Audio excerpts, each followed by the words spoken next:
A paz do nosso Senhor Jesus Cristo. Eu sou Veridiana Costa. Estamos aqui hoje para mais um dia de leitura. Senhor Deus e Pai, glorificado e exaltado é o teu santo nome. Muito obrigada, Pai, por mais um dia de vida. Agradeço por sua bênção e por sua proteção. Muito obrigada, Senhor, pelos teus livramentos, Pai. Por favor, nos abençoe nesta leitura. Que cada palavra sua, Senhor, seja ensinamento em nossas mentes e em nossos corações. Nos inspire e nos direcione sempre a Ti, em nome de Jesus. Lembrando que estamos no livro dos Juízes, né? E aquele pessoal que conheceu, que viram ali, né, com seus próprios olhos, as maravilhas do Senhor, esses já se foram, né? Já descansaram. E aqui é uma nova geração. Então, o que acontece com a nova geração?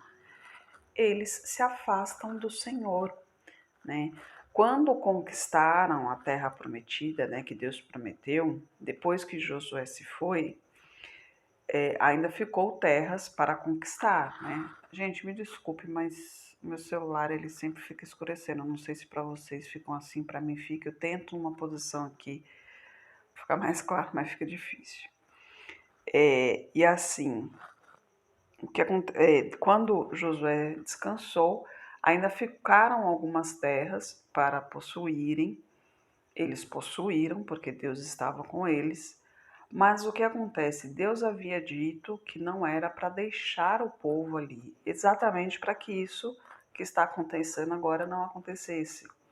Porque se deixasse do povo que estava morando lá, se deixasse algum lá, o povo de Israel poderia acabar se envolvendo com essas pessoas e assim acabar se prostrando aos seus deuses. Por isso a ordem de exterminar com todas as cidades, né, para que eles as possuíssem. Mas, pelo que vi aqui, acho que todas as tribos deixaram pelo menos um povo lá.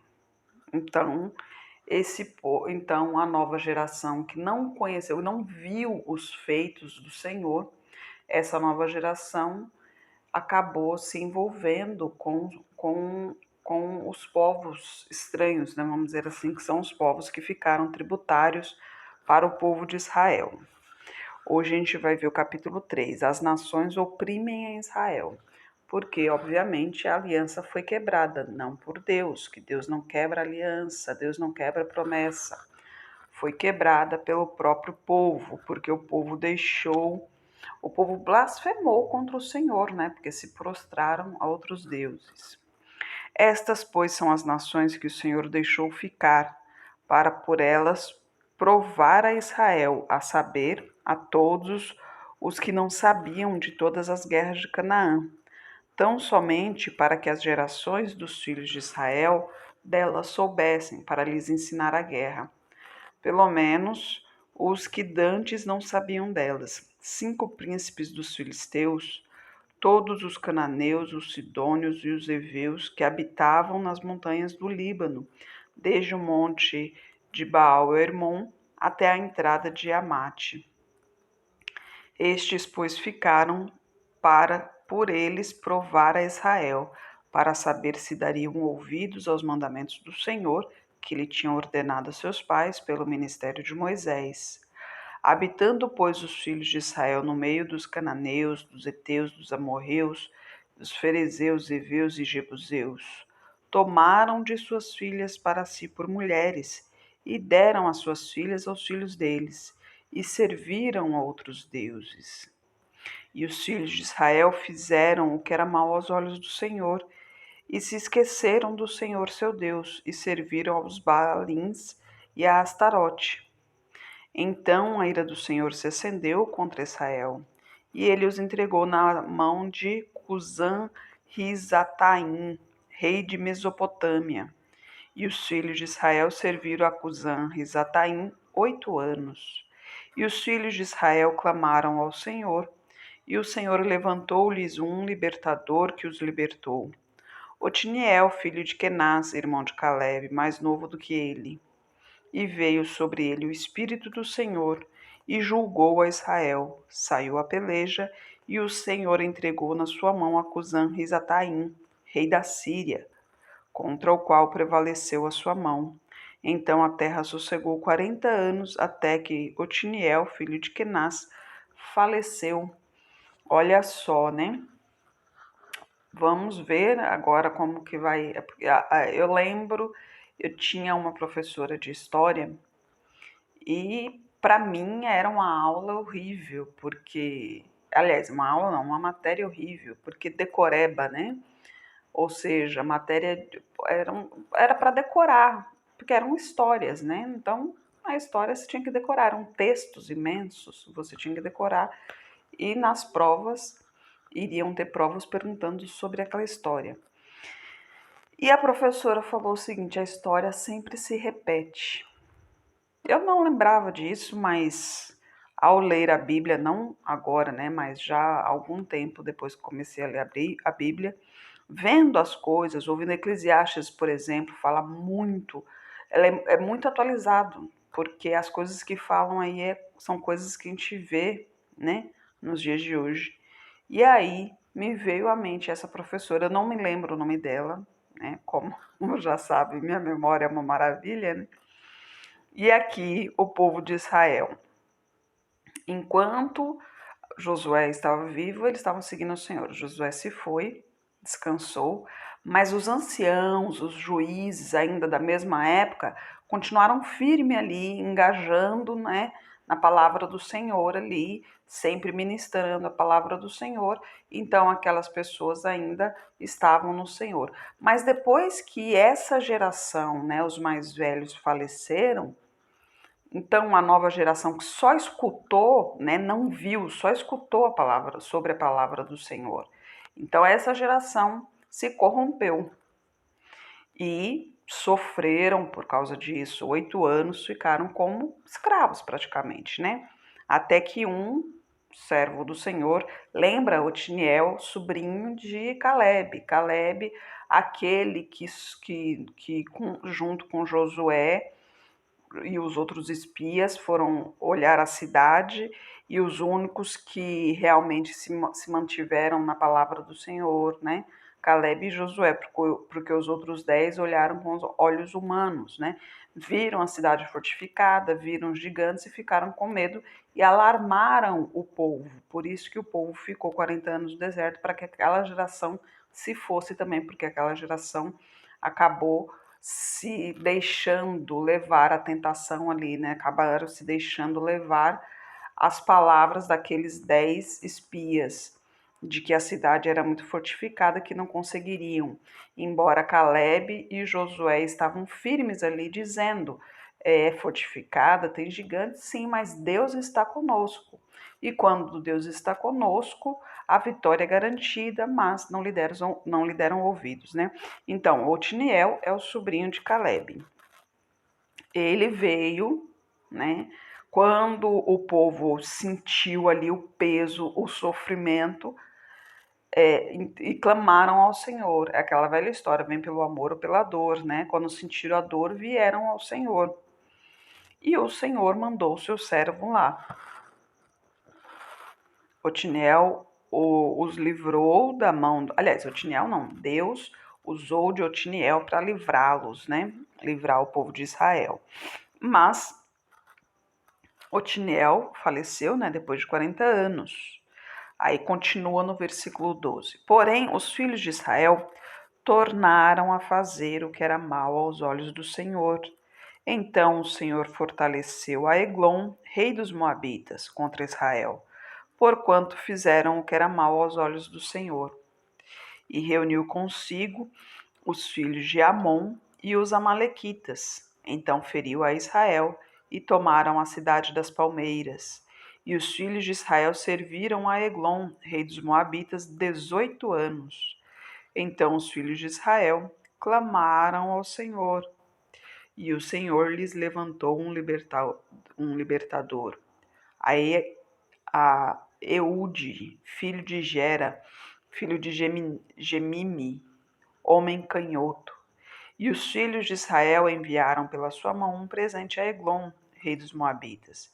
E Eude fez para si uma espada de 2 fios, do comprimento de um côvado, e cingiu-a por baixo das suas vestes, junto à sua coxa direita. E levou aquele presente a Eglon, rei dos Moabitas. E era Eglon um homem muito gordo. E sucedeu que, acabando de entregar o presente, despediu a gente que o trouxera. Porém, ele mesmo voltou das imagens de escultura que estavam ao pé de Gilgal, e disse: Tenho uma palavra secreta para ti, ó rei. O qual disse: Cala-te.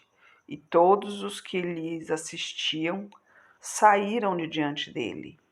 E Eude entrou num cenáculo fresco que o rei tinha só para si, onde estava sentado, e disse: Tenho para dizer-te uma palavra de Deus.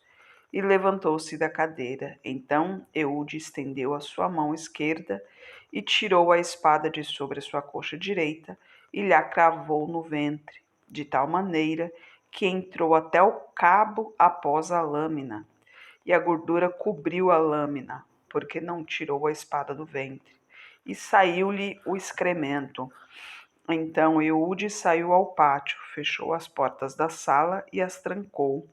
E, saindo ele, vieram os servos do rei e viram que as portas dos cenáculos estavam fechadas e disseram: Sem dúvida está aliviando o ventre na recâmara do cenáculo fresco. E esperando até se alarmarem, eis que ele não abria as portas do cenáculo. Então tomaram a chave, abriram, e eis ali seu senhor estendido, morto em terra. E Eude escapou enquanto eles se demoravam, porque ele passou pelas imagens de escultura e escapou para Seirá. E sucedeu que, chegando ele, tocou a buzina nas montanhas de Efraim, e os filhos de Israel desceram com ele das montanhas. Ele ia adiante deles, e disse-lhes: Segue-me, porque o Senhor entregou vossos inimigos, os moabitas, nas vossas mãos. E desceram atrás dele e tomaram os vales do Jordão contra Moabe, e a ninguém deixaram passar. E naquele tempo feriram dos moabitas uns 10.000 homens, todos corpulentos e todos homens valorosos, e não escapou nenhum. Assim foi subjugado Moabe naquele dia debaixo da mão de Israel, e a terra sossegou 80 anos. Olha só, 80 anos depois disso, né? E no versículo 31, depois dele foi Sangar, filho de Anate, que feriu a 600 homens dos filisteus com uma aguelhada de bois, e também ele libertou a Israel. Olha só, né? Então, como fala, a história sempre se repete, né? A opressão cananita no capítulo 4. Porém, os filhos de Israel tornaram a fazer o que era mal aos olhos do Senhor, depois de falecer Eude, e entregou-os o Senhor na mão de Jabim, rei de Canaã, que reinava em Azor.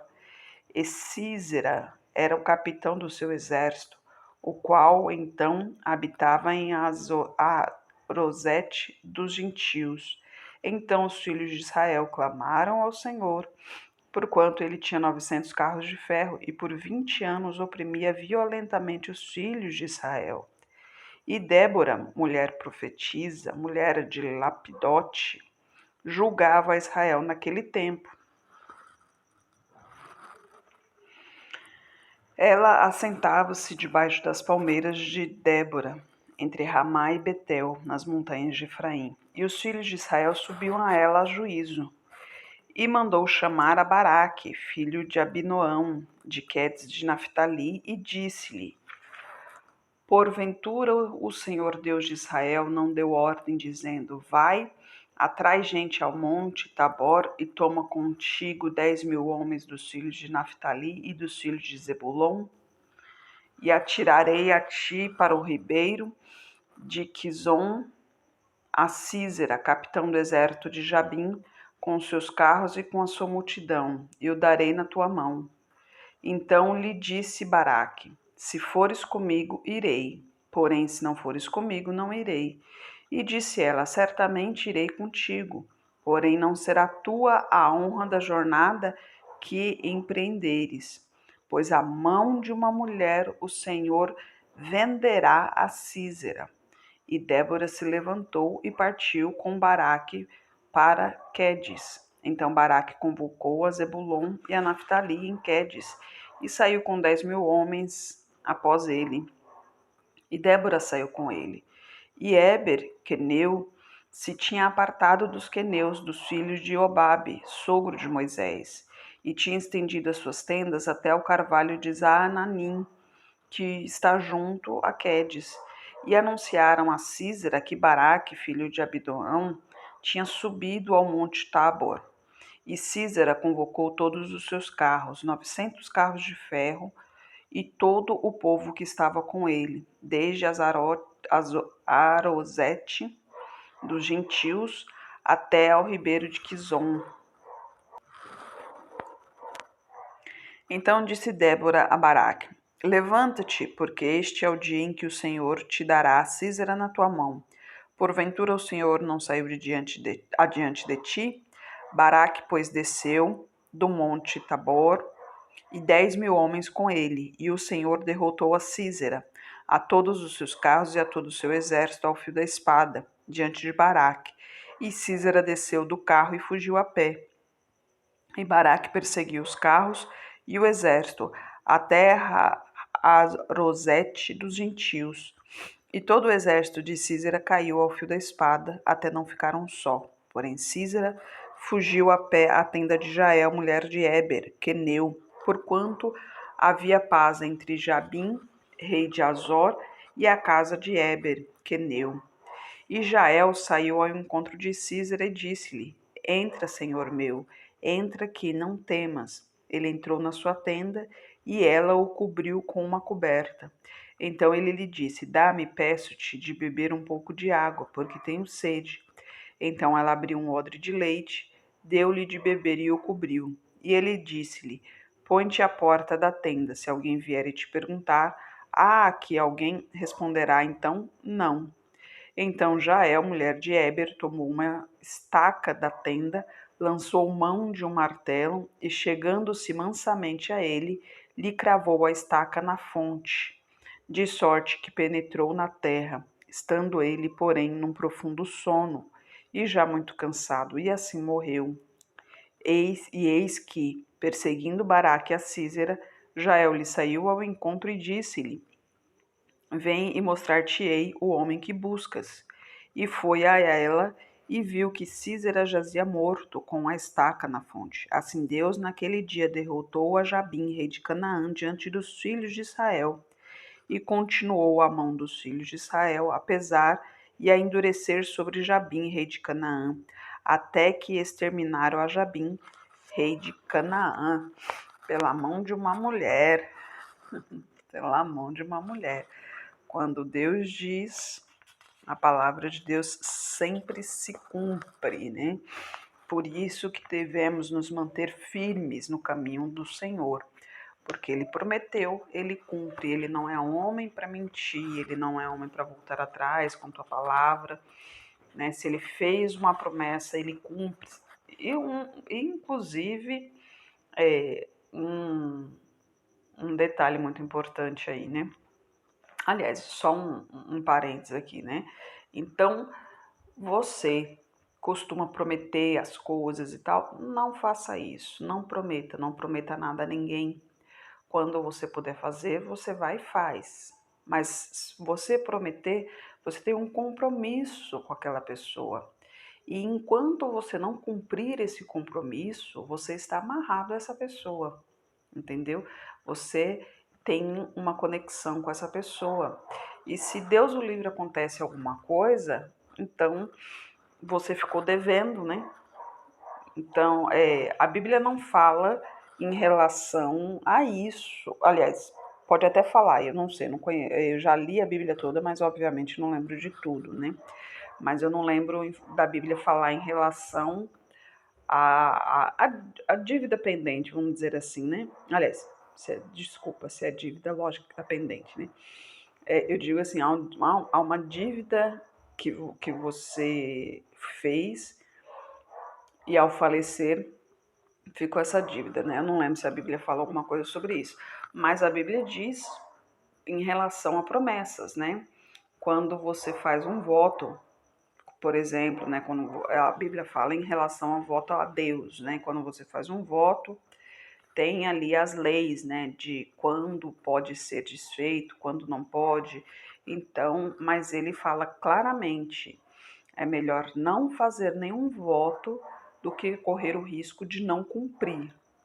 Então, pense bem, não só com Deus, mas com as pessoas também. Se você promete alguma coisa, e principalmente nos dias de hoje, se você promete uma coisa assim, mais elevada financeiramente, e as pessoas, né, na dificuldade que estão, acaba ficando naquela, naquela ansiedade, né, que naquela agonia, poxa, eu vou receber tal coisa, feliz com aquilo, e o tempo vai passando e nada de receber, né? Então a pessoa acaba se decepcionando.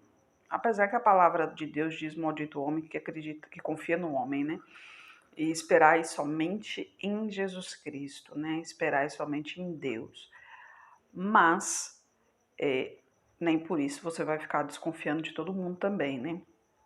Afinal de contas, nós seres humanos também precisamos um do outro, né? Nós fomos feitos para sermos igreja, ou seja, uma comunidade, né, que em comunhão adora ao Senhor. Mas Deus nos ensina a viver em comunidade, tanto que Ele criou as leis exatamente para isso, para que possamos viver em comunidade, em comunhão. Porque se não houvesse leis, né, se não houvesse mandamentos, cada um faria o que quer e assim, obviamente, não teria convívio social, né? Não teria como viver em comunhão, sem saber se de repente alguém lhe quer mal ali, quer vir atrás de ti, tirar a tua vida, alguma coisa do tipo. Mas como Deus é o soberano, ele fez as leis exatamente para que hoje pudéssemos viver em comunhão. E não precisa ser a igreja em si, mas todos, né? Porque tem a lei dos homens também, que já é baseado nas leis de Deus, para que pudesse viver em comunhão. Tem os bandidos aí, infelizmente, sempre vai ter, né? É difícil eliminá-los todos assim. Aliás, não vou dizer que é impossível, porque para Deus não há nada impossível, mas eu digo que esse mundo aqui pertence ao maligno. Então, o mal realmente aqui na Terra, o mal prevalece porque o mundo pertence ao mal, né?